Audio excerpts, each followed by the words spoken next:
Fala galerinha, como é que vocês estão? Tudo bem? Preparados para mais uma semana de aula? Massa!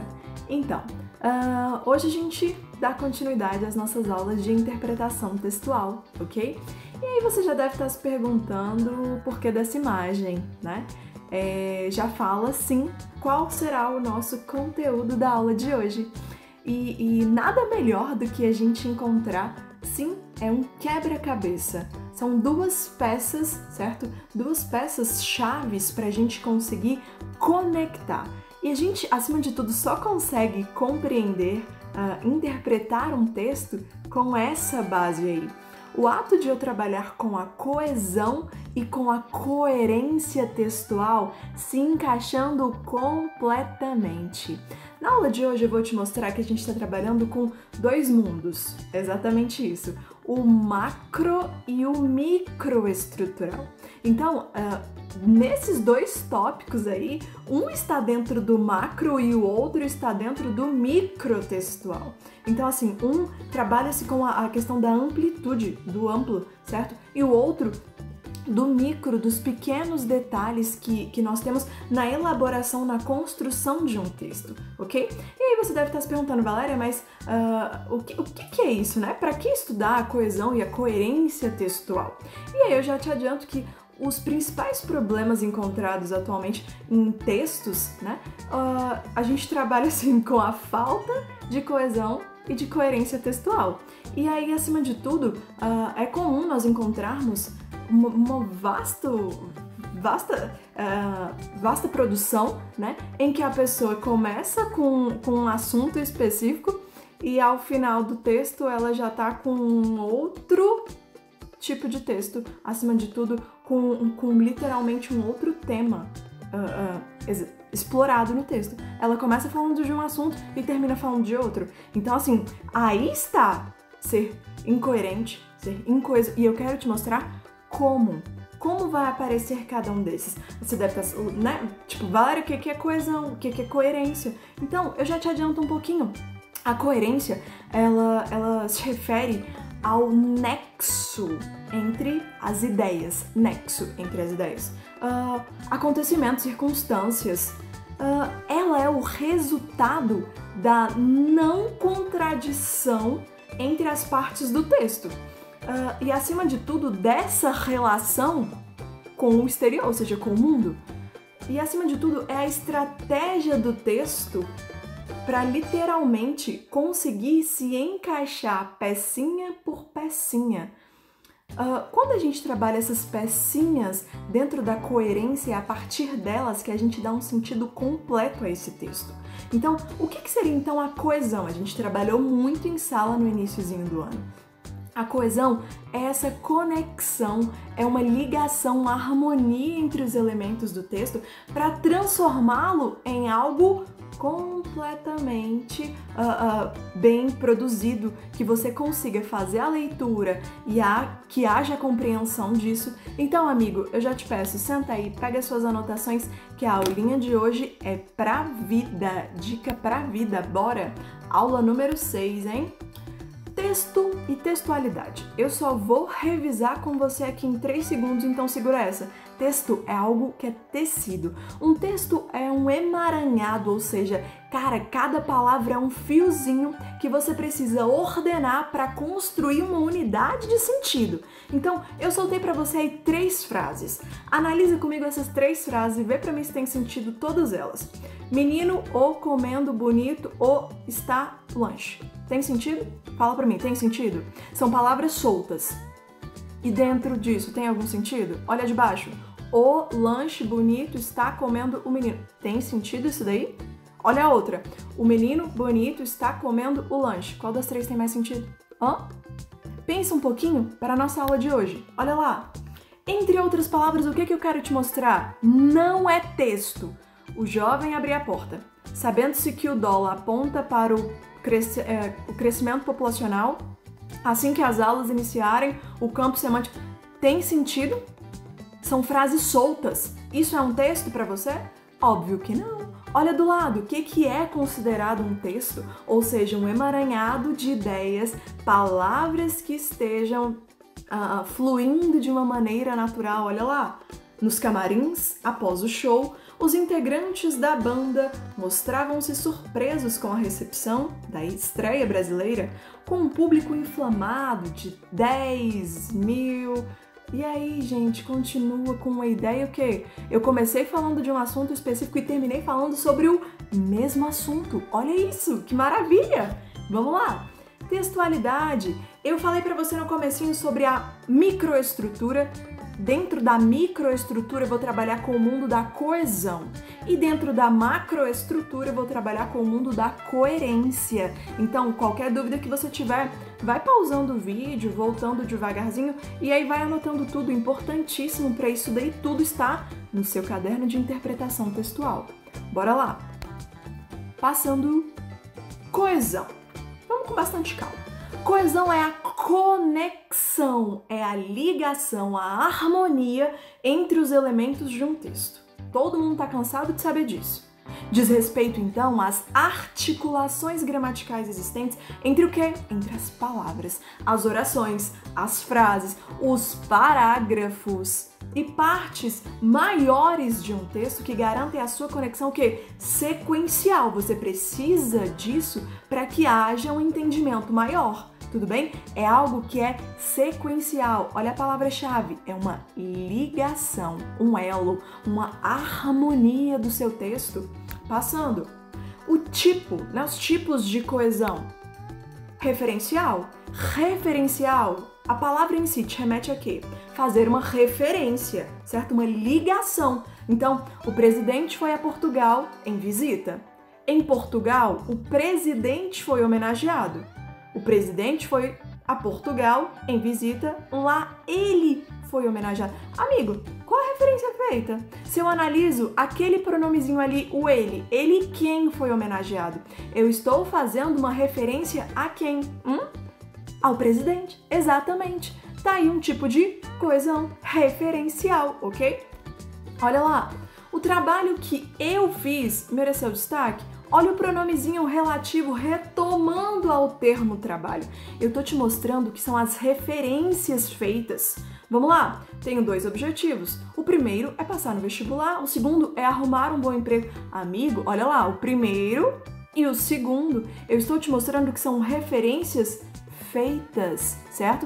Moramos no Brasil, aqui as leis não são respeitadas como deveriam. Aqui aonde? Qual é a referência feita? Fica ligado.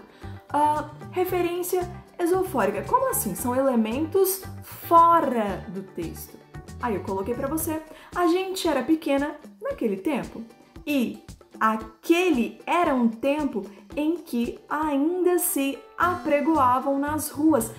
Gente, eu tô fazendo uma referência a algo que está o quê? Fora. Eu estou falando de hoje. Não, eu estou falando de algo antigo, anterior. Por isso que é algo que literalmente está fora de um contexto que está no presente. Olha o próximo. Referências endofóricas. Isso eu quero te mostrar relacionado à anáfora e à catáfora. Olha lá. Primeiro, anáfora. Você lembra da partezinha de anáfora, sim, que diz assim, referência a um elemento já expresso, já foi dito no texto. Então, olha lá, Roberto saiu cedo de casa. Acho que Roberto...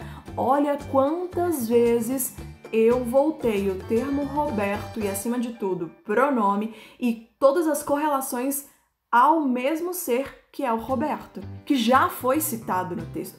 Coloca na sua cabeça, a parte anáfora é algo que já foi citado no texto. Diferente da catáfora, é uma referência a um elemento que ainda será apresentado, meu amigo. Anáfora já foi apresentado, catáfora ainda será apresentado, beleza? Vamos lá? Então, uma diquinha para você nas suas produções textuais, certo? Isso, essa, esse, né? E suas demais contrações são termos anafóricos. Isto, esta, estes, né? Este são termos catafóricos, ou seja, pega essa referência do que é anáfora e o do que é catáfora, que vai ter todo o sentido do mundo e nunca mais você vai errar, de acordo com essa diquinha. Olha lá, a violência cresce a cada dia no Brasil. A violência. Esse problema, qual o problema, amigo? Eu não já sei o problema? Então, por isso eu usei o esse. Diferente de, olha lá embaixo, no Brasil o problema é este. Este qual? 2 pontos. A violência. Então, eu estou trazendo o termo posteriormente. Olha a diferença. Dica pra vida. Olha o próximo. Por elipse. Sim, elipse. Isso mesmo. Tenho certeza que já passou na sua cabeça que elipse é um termo que foi subentendido, certo? Eu vou omiti-lo, mas eu sei que ele tá por ali. E olha lá, o presidente foi a Portugal, lá foi homenageado. Quem foi homenageado? Amigo, quem? Isso mesmo, o presidente. Precisei citar? Não, mas você sabe quem é. Olha lá, o céu estava gris, a lua pálida, a lua que estava, né? Então eu coloquei pra você um óbvio aí. Cuidado, a coesão por elipse só é possível se o elemento ao qual se faz a remissão for plenamente recuperável. Vocês vai saber, obviamente, quem é o termo. Então, amigo, segura a próxima. Lexical, ou seja, essa também é conhecida por substituição. O presidente foi a Portugal, na terra de Camões, foi homenagem. Amigo, qual é a terra de Camões, pelo amor de Deus? Isso mesmo, ó, lembra das aulinhas passadas? Portugal.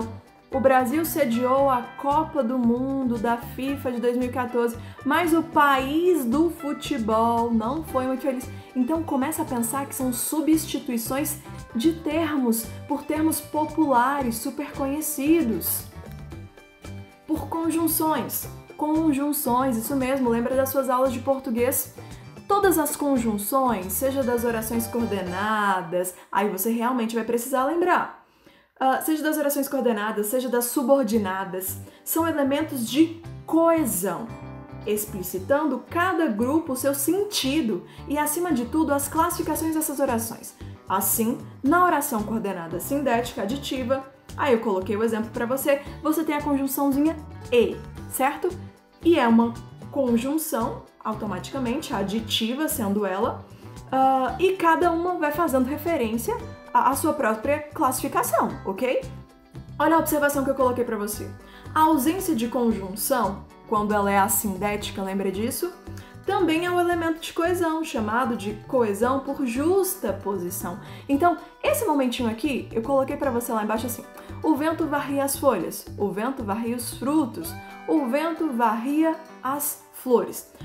Automaticamente, quando eu coloco para você essa relação com conjunção, eu quero que você entenda que a conjunção, ela trabalha toda essa correlação, toda essa ligação entre as orações em si, certo? Então, fique atento quanto a elas, viu? Super importante pra gente.